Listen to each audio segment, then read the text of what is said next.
नमस्कार. श्री रामभुजंग प्रयात स्तोत्राच्या 13 ते 16 या 4 श्लोकांचं चिंतन आज आपण करणार आहोत. 13वा श्लोक म्हणूया.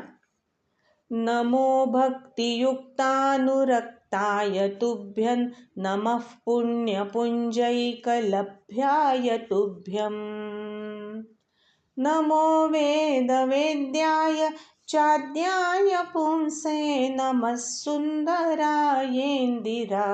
वल्लभाय. आचार्य म्हणतात, हे रामा, जे भक्तियुक्त आहेत, जे तुझी भक्ती करतात, त्यांच्यावर तुझं अत्यंत प्रेम असतं, त्यांच्यावर तू अनुरक्त असतोस. तुला माझा नमस्कार असो. अनंत जन्मांचं पुण्य जर जवळ असेल, तो पुण्याचा साठा जवळ असेल, तरच तुझ्याविषयीचं प्रेम टिकून राहतं, तुझं ज्ञान होतं आणि तू लाभतो, तुझा लाभ होतो, असा तू आहेस. अनेक जन्माच्या पुण्यानी तुझ्याविषयी प्रेम टिकून राहत आणि मग ददामी बुद्धियोगम तम या न्यायाने तुझं भक्ताला ज्ञान होतं, तू कृपा करतोस. बहुत सुकृतांची जोडी म्हणूनही विठ्ठली आवडी, असं संत म्हणतात. वेदांच्या चिंतनानीच तुझ्या खऱ्या स्वरूपाचं ज्ञान होतं. तू वेद्य आहेस. वेदांत वेद्य असं रामरक्षेत म्हटलंय पहा. ओम नमोजी आद्या वेद प्रतिपाद्या असं ज्ञानेश्वर महाराज म्हणतात.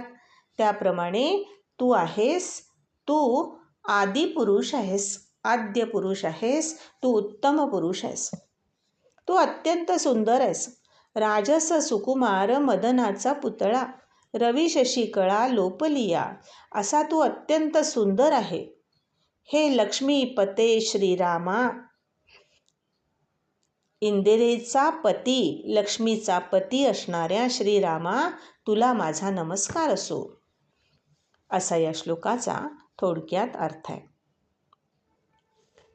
14वा श्लोक असा आहे.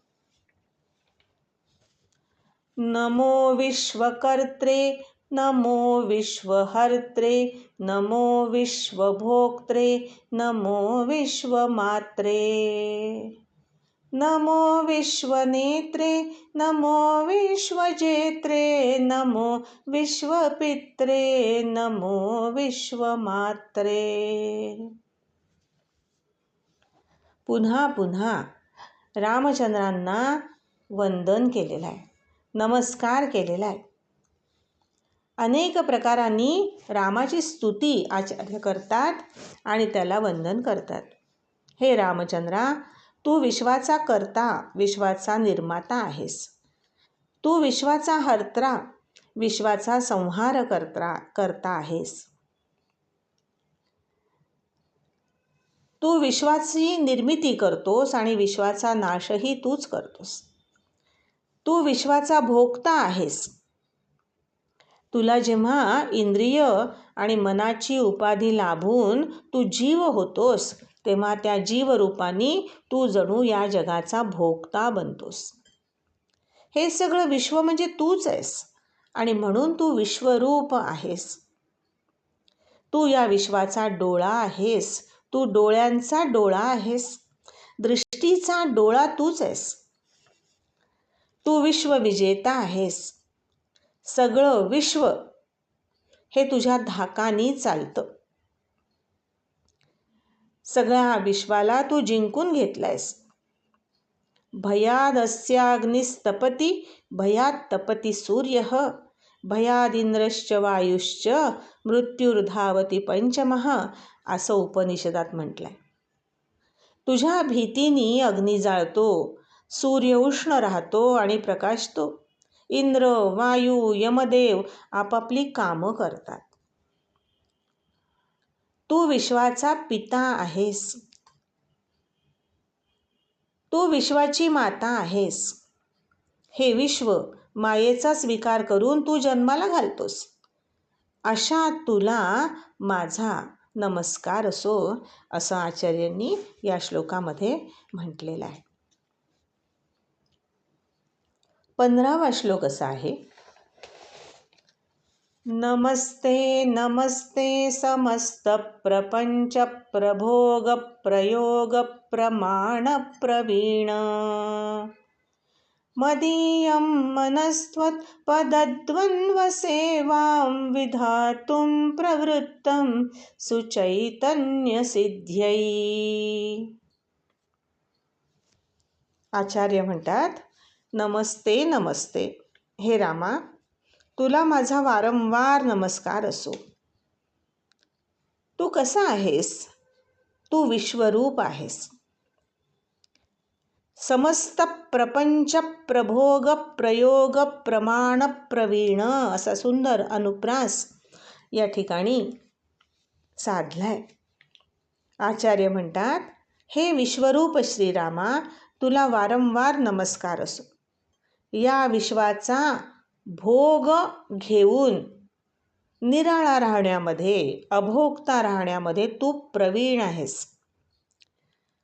या विश्वाचा खेळ मांडण्यामध्ये, त्याच्या प्रयोगामध्ये तू प्रवीण आहेस.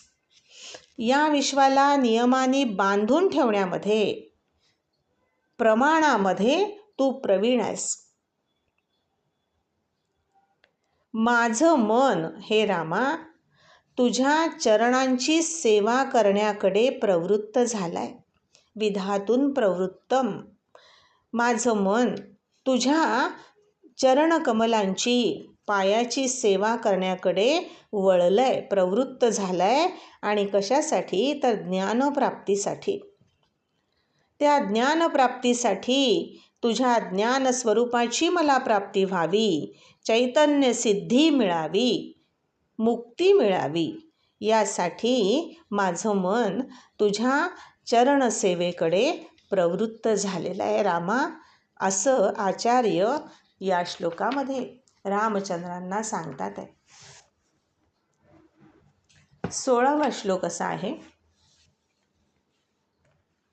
शिलापि त्वदङ्घ्रि क्षमा संगिरेणु प्रसादाद्धि माधत्त राम नरस्त्वत्पदद्वन्द्वसेवा विधानात् सुचैतन्यमेतीति किंचित्रमत्र. या श्लोकामध्ये अहल्येच्या उद्धाराच्या कथेचा संदर्भ आलेला आहे. आचार्य म्हणतात की हे रामा, तुझ्या पायधुळीनी शिळा होऊन पडलेली अहिल्या पुन्हा चेतन झाली. जड अशा त्या शिळेचं चेतनामध्ये रूपांतर झालं तुझ्या कृपेमुळे. तर मग आधीच चेतन असलेला मनुष्य जीव तुझ्या पायांची सेवा करून, नरः त्वत्पदद्वन्द्व सेवा विधानात, तुझ्या चरणाची सेवा करणारा मनुष्य तो तर चेतन आहे. मग असा मनुष्य जर तुझ्या सेवेने ब्रह्मरूप झाला तर त्यात आश्चर्यकारक असं काय आहे? किंचित्रमत्र, जर अचेतन असलेली शिळा चेतन होते तुझ्या पदस्पर्शाने, तर तुझ्या चरणांच्या सेवेनी माणसाला मुक्ती मिळेल, चैतन्याची प्राप्ती होईल. यात नवल ते काय, असं आचार्य या श्लोकामध्ये म्हणतात आहे. आणि रामचंद्रांना पुन्हा पुन्हा नमस्कार करतात आहे, त्याची थोरवी वर्णन करतात आहे. आज इथे थांबूया. राजाधिराज प्रभू रामचंद्र भगवान की जय.